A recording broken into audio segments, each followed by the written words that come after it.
है। लेकिन एक जमात जिसको लेकर काफी ज्यादा कल दोपहर तक तज्जिया और तबसरा हो रहा था कि जमात पहला इलेक्शन है लेकिन पहली बार ही मैदान में हार गई है। साबिक वज़ीर आला, साबिक मरकजी वज़ीर सेहत और मौजूदा वक्त में डेमोक्रेटिक प्रोग्रेसिव आजाद पार्टी के सरबराह गुलाम नबी आजाद की पार्टी का कड़ा इम्तिहान है। कल दोपहर तक जो बातें हुई, थोड़ी देर बाद पार्टी ने उनको रिजेक्ट किया और पार्टी अब खुले तौर पर मैदान में आ चुकी है।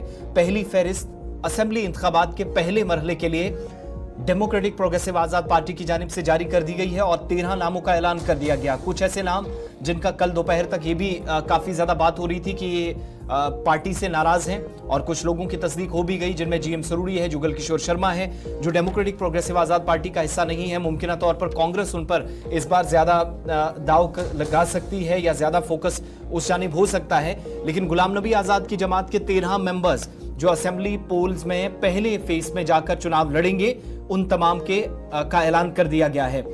जीएम सरूरी का नाम इसमें नहीं है, जुगल किशोर शर्मा का नाम नहीं है और इतलात ये भी है कि कटरा से जुगल किशोर शर्मा जो कांग्रेस के पहले सीनियर रहनुमा थे और अब घर वापसी की बातें हो रही हैं, वो कटरा से मैदान में हो सकते हैं। माता वैष्णो देवी वाली नई सीट ताज मोहिउद्दीन उड़ी से आजाद उम्मीदवार की हैसियत से आ सकते हैं। घर वापसी की बात वो पहले ही कह चुके हैं।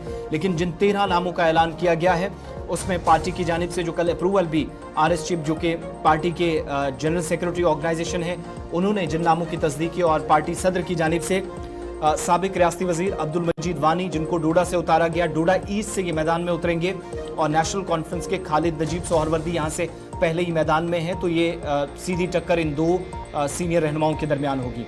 साबिक रुकने असेंबली अमीन भट्ट जिनको देवसर से मैदान में उतारा गया है, नॉर्थ कश्मीर से, साउथ कश्मीर से। Former advocate general Mohammad Aslam Goni जिनको भद्रवाह से मैदान में उतारा गया है। एडवोकेट सलीम परे डीडीसी मेंबर हैं, डूरू से मैदान में होंगे, जिनको गुलाम नबी आज़ाद ने, आपको याद होगा कि लोकसभा के इंतखाबात में उतारा, 25,000 प्लस वोट इनने लिए थे। मुनीर अहमद लोलाब से मैदान में होंगे। डीडीसी मेंबर बिलाल अहमद देवा अनंतनाग वेस्ट से मैदान में होंगे। राजपुरा नीलपुरा सीट से गुलाम नबी वानी मैदान में होंगे। मीर अल्ताफ हुसैन अनंतनाग से, कैसर सुल्तान गनई जो कि गांधरबल से मैदान में उतारे गए हैं। गुलाम नबी भट्ट ईदगाह से, श्रीनगर से। आमिर अहमद भट्ट खानियार से जो लोकसभा इलेक्शन भी लड़े, 15,000 प्लस वोट इनने लिए। निसार अहमद लोन जो गुरेज बांडीपुरा से मैदान में उतारे गए और पीर बिलाल अहमद हजरत बल श्रीनगर कॉन्स्टिट्यूंसी से मैदान में उतारे गए हैं। आम आदमी पार्टी की भी खबरें हैं कि 7 लोगों को मैदान में उतारने की तैयारी है।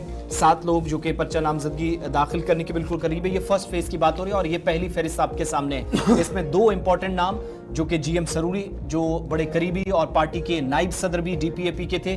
जब गुलाम नबी आजाद अलग हुए थे तो पहले वो शख्स थे जिन्होंने लब्बैक कहा था कि वो भी कांग्रेस से अलग होकर आपके साथ खड़े रहेंगे। लेकिन जब पहला इम्तिहान आया वो अलग हुए, पार्टी का हिस्सा नहीं है, शायद कांग्रेस की तरफ से मैदान में उतरे। और दूसरा नाम जुगल किशोर शर्मा का जो कांग्रेस के लीडर हैं, मुमकिन है कि नई सीट माता वैष्णो देवी जो इस बार तीसरी सीट रियासी के अंदर बल्कि हदबंदी के बाद नाम तब्दील हुआ, उस सीट से मैदान में उतर सकते हैं। चलिए, फिलहाल डेमोक्रेटिक प्रोग्रेसिव आजाद पार्टी भी मैदान में आ गई है और फिर अरविंद केजरीवाल की जमात पीछे कैसे रहती। उन्होंने भी कल, आम आदमी पार्टी ने भी कल अपने 7 उम्मीदवारों को मैदान में उतारने का फैसला लिया है। पहली फहरिस्त कल पंजाब के जो वजीर है इमरान हुसैन, उनकी तरफ से जारी कर दी गई और यह साफ कर दिया गया कि कश्मीर के अंदर इंतखाबी दंगल का वो हिस्सा बनेंगे।